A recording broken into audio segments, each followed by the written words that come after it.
நம சிவாய போற்றுவோம். ஓம் சிவாய நமக. என் அன்பு குழந்தையே, உன் கனவுகளை நிஜமாக்க, உன் மனதில் இருப்பதை நடத்தி தர, நீ என்னிடம் வேண்டியதை பலிக்கச் செய்ய ஒரு உபாயத்தை கூறவே நான் இங்கு வந்திருக்கின்றேன். கவலைப்படாமல் உன் அப்பா சொல்வதை கேட்டு மகிழ்ந்து கொள். நல்லதே நினைக்கும் உனக்கு ஏன் நல்லது நடக்கவில்லை என்று தினந்தோறும் அழுது புலம்பிக் கொண்டு இருக்கிறாய். உனக்காகவே உன்னிடம் ஒன்று சொல்லவே உன் அப்பா வந்திருக்கின்றேன். நீ என்னிடம் அன்பை எதிர்பார்க்கிறாய், பாசத்தை எதிர்பார்க்கிறாய். நீ வேண்டியவற்றை எல்லாம் நான் நிறைவேற்றி தர வேண்டும் என்று எதிர்பார்க்கிறாய். உன் வாழ்வில் நீ கேட்டதெல்லாம் கிடைக்க வேண்டும், நீ நினைத்ததெல்லாம் நடக்க வேண்டும் என்று என்னிடம் நீ எதிர்பார்க்கிறாய். இந்த எதிர்பார்ப்புகளில் ஒரு தவறும் இல்லை. தன் தகப்பனிடம் தானே தன் பிள்ளை உரிமையுடன் எதிர்பார்ப்புகளை வைத்து கொள்ள முடியும். தன் பிள்ளையின் எதிர்பார்ப்புகளை நிறைவேற்றுவது தானே ஒரு தந்தையின் கடமையாக இருக்க முடியும். ஆனால் உன் அப்பாவாக நான் உன்னிடம் எதிர்பார்ப்பது ஒன்றை மட்டும்தான். நாள்தோறும் நான் உனக்கு அன்றைக்கான சத்திய வாக்கினை தர வந்து விடுகிறேன் அல்லவா? அதை போலவே நீயும் எனக்கொரு சத்திய பிரமாணம் செய்துவிட வேண்டும். நான் உன்னிடம் எதிர்பார்க்கும் இந்த ஒன்றை நாள்தோறும் 9 முறை என்னிடம் சொல்லி நீ மன சந்தோஷப்பட வேண்டும். ஆத்மார்த்தமாக மனமார்ந்த இந்த வார்த்தைகளை நீ என்னிடம் சொல்லிவிட வேண்டும். இப்பொழுது நான் கூறும் இந்த உருவையை சத்திய பிரமாணமாக சொல்லிக்கொண்டு வரும்போதும் என் மீதான உன் அன்பு 1000 மடங்காக அதிகரிக்கும். என் மீதான உன் நம்பிக்கை பல மடங்கு அதிகரிக்கும். நான் உன்னிடம் அடிக்கடி கேட்டுக்கொண்டு இருப்பது என்னவென்று தெரியுமா? நீ பிரச்சனைகளை சந்திக்கும் போது, சோதனைகளை சந்திக்கும் போதும் தனியாகவே நின்று போராடி கொண்டு இருக்காதே. எல்லாவற்றிற்கும் என் துணையை அணுகு. போராடி ஓயும் தருவாயில் எல்லா பாரத்தையும் என்னுடைய பாதத்தில் இறக்கிவிடு. என்னிடம் பூரண சரணாகதி அடைந்துவிடு. நான் என் பிள்ளைகளிடம் எதிர்பார்ப்பது இந்த பூரண சரணாகதி மட்டுமே. நீ என்னை முழுமையாக நம்பி உன் வாழ்க்கையை என் கையில் கொடுத்து விட்டால் அன்னையின் கருவறையில் சிசுவை போல உன் வாழ்வை நான் காப்பாற்றி தருவேன். சரணாகதி என்பது வெறும் உன் வார்த்தைகளில் மட்டும் இருக்கக்கூடாது. மனம் உணர்ந்து மனதார நீ என்னிடம் சரணாகதி அடைய வேண்டும். பின் நான் பார்த்து கொள்கிறேன். நீ ஒதுக்கப்படும் இடங்களில் நீ நிமிர்ந்து நில். நீ புகழப்படும் இடங்களில் அடக்கமாயிரு.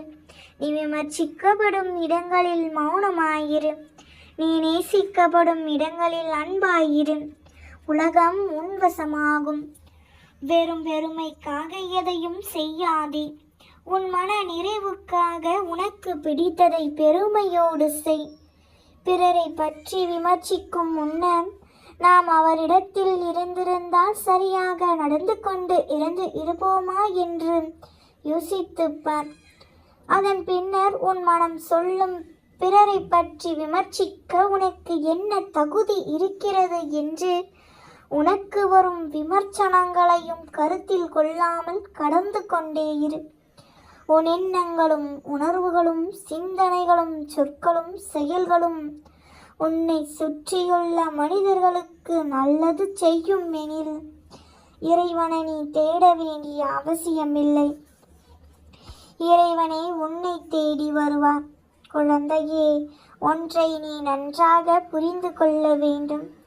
உன் வாழ்க்கையில் என்னை தவிர உனக்கு நிரந்தரமின்றி ஒன்றும் இல்லை. மற்றவை அனைத்தும் நீயாக உருவாக்கி கொண்டது. அவை மாயை இன்பம் தரும். ஏமாறாதே. வாழ வழி இல்லையே என்று புலம்பாதே. நீ பயணித்து கொண்டு இருப்பதுதான் உன் வாழ்க்கை என்று முன்னேறு. இந்த உலகமே பாவ புண்ணியங்களிலான் இயங்கிக் கொண்டு இருக்கிறது. அவரவர் மனமே அவரவர் வாழ்க்கை. அதனால் எப்போதும் தூய எண்ணங்களோடு உன் மனதை வைத்துக்கொள். என்ன செய்ய வேண்டும் என்பது முடிவு எடுக்கும் முன்பே என்ன செய்யக்கூடாது என்று முடிவெடுப்பதும் முக்கியம். உன் கண்ணீரை உன் கையே துடைத்து கொள்ளும் போது மனம் தெளிவான முடிவுக்கு வந்து விடுகிறது. குழந்தையே, தேவையான எண்ணங்களை மட்டும் சிந்திக்கும் கலையை கற்றுக்கொண்டால் நினைத்த வேலையை வெற்றிகரமாக முடித்து விடலாம். வெற்றியோ தோல்வியோ எந்த செயலையும் துணிந்து செயல்படு. நிச்சயம் ஒரு நாள் வெற்றி உன் வசப்படும். பெரும் சாதனைகளை செய்வதற்கு 3 நிலைகளை கடந்துதான் ஆக வேண்டும். அவை ஏளனம், எதிர்ப்பு, அகங்காரம். உனக்கு நிகழும் அனைத்தும் இறைவனால் நிர்ணயிக்கப்பட்டது. அதனால் எதை இழந்தாலும் எது வந்தாலும் எல்லாம் நன்மைக்கே என்று எடுத்துக்கொண்டு மனதை தைரியத்தோடு வைத்துக்கொள். உன் பிரார்த்தனையும் நம்பிக்கையும் கண்ணுக்கு தெரியாத விஷயங்களாக இருந்தாலும் நடக்கவே நடக்காது என்று கூறும் எந்த ஒரு விஷயமாக இருந்தாலும் நடத்தி காட்டி விடுவேன்.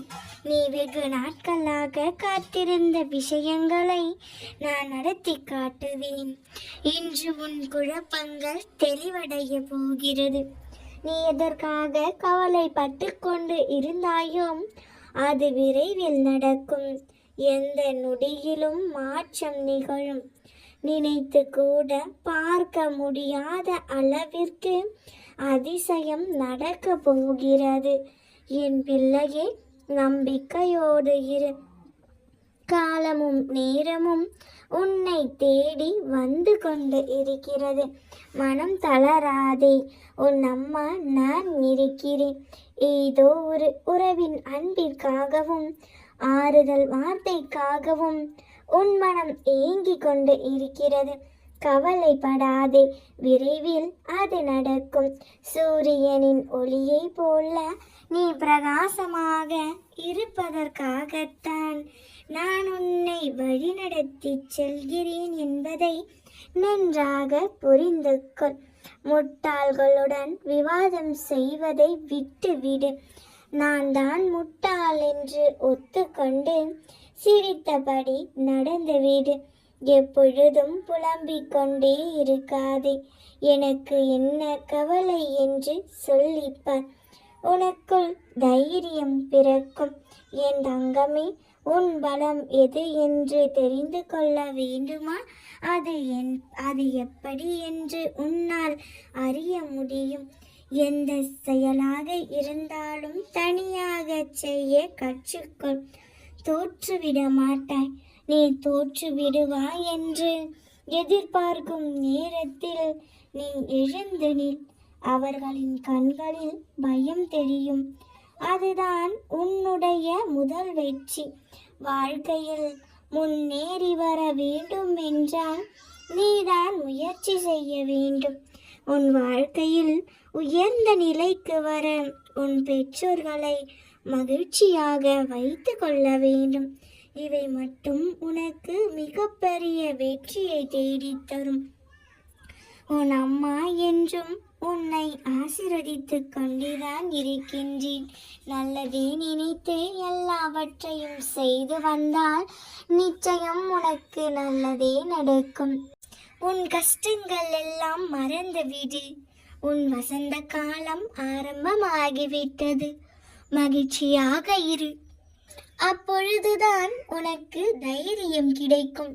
எதையும் சாதிக்கலாம் என்ற எண்ணம் பிறக்கும். உன் மனதை நிதானமாக வைத்துக்கொள். எல்லாம் பலிக்கும். என் செல்லமே, இந்த நிமிடம் நீ எதற்காக கவலைப்பட்டு கொண்டு இருந்தாயோ அந்த கவலை கூடிய விரைவில் பலியாகி நீ சந்தோஷமாக வாழப் போகிறாய். நம்பிக்கையோடு இரு. உன் வாழ்க்கையில் கூடிய விரைவில் அற்புதங்களை நடத்துவேன். நம்பிக்கையோடு இருந்தால் உன் வேண்டுதல்கள் அனைத்தும் நிறைவேறும். என் தங்கமே, நீ கவலைப்பட்டு கொண்டே இருப்பதால் எதுவும் மாறப்போவதில்லை. நான் என்றும் நேர்மை என்னும் நல்ல வழியில் தான் நடக்கிறேன். இருந்தும் கஷ்டப்பட்டு கொண்டுதான் இருக்கிறேன் என்று கேட்கிறாய். கெட்டவர்கள் நன்றாக இருக்கிறார்கள், ஆனால் நல்லதே நினைத்து நல்லதே செய்யும் நான் மட்டும் கஷ்டப்பட்டு கொண்டு இருக்கிறேன் அப்பா என்று கூறுகிறாய். எப்பொழுதும் என் துயரங்கள் தீரும், எவ்வளவு நாட்கள் தான் காத்திருப்பது என்று ஏங்குகிறாய். என் குழந்தையே, உன்னை நான் தேடி வரவில்லை. உன்னை நீ எங்கும் தேட வேண்டாம். உன் வீட்டில் வந்து நான் அமர்ந்து கொண்டு இருக்கிறேன். உன்னை எப்படி வாழ வைக்க வேண்டும் என்று எனக்கு தெரியும். அது மட்டும் அல்லாமல் உன் மனதிலும் நான் அமர்ந்து கொண்டுதான் இருக்கின்றேன். இனி உன் கவலைகள், துன்பங்கள், துயரங்கள் என அனைத்தும் காணாமல் போய்விடப் போகிறது. நீ ஏதேனும் தீய நிகழ்வில் கால் வைத்து விட்டால் உன்னை எதுவும் தீண்டாமல் நான் பார்த்து கொள்வேன். உன் வாழ்க்கை மற்றவர்களுக்கு உதாரணமாக மாறப்போகிறது. உனக்கு ஒன்றை கூறுகிறேன் கேள். என் மீது முழுமையாக பக்தியும் பணிவும் இருந்து, அப்பா, இனிமேல் என்னால் எந்த கஷ்டத்தையும் தாங்கிக் கொள்ள முடியாது, என் மனதில் உள்ள தன்னம்பிக்கையும் தைரியமும் போய்விட்டது, என்னை நீங்கள் தான் பார்த்து கொள்ள வேண்டும், என் கஷ்டங்களை எல்லாம் போக்கி என்னை சந்தோஷமாக வைத்து கொள்ளுங்கள், நான் என் குடும்பத்தோடு மகிழ்ச்சியான வாழ்க்கையை வாழ எனக்கு ஆசீர்வதியுங்கள் என்று கேள். என் பிள்ளைக்கு என்றும் என் ஆசீர்வாதம் எப்பொழுதும் உண்டு. நான் இருக்கின்றேன், எல்லாவற்றையும் நான் பார்த்துக் கொள்கின்றேன். நாம் இருக்க பயமேன்.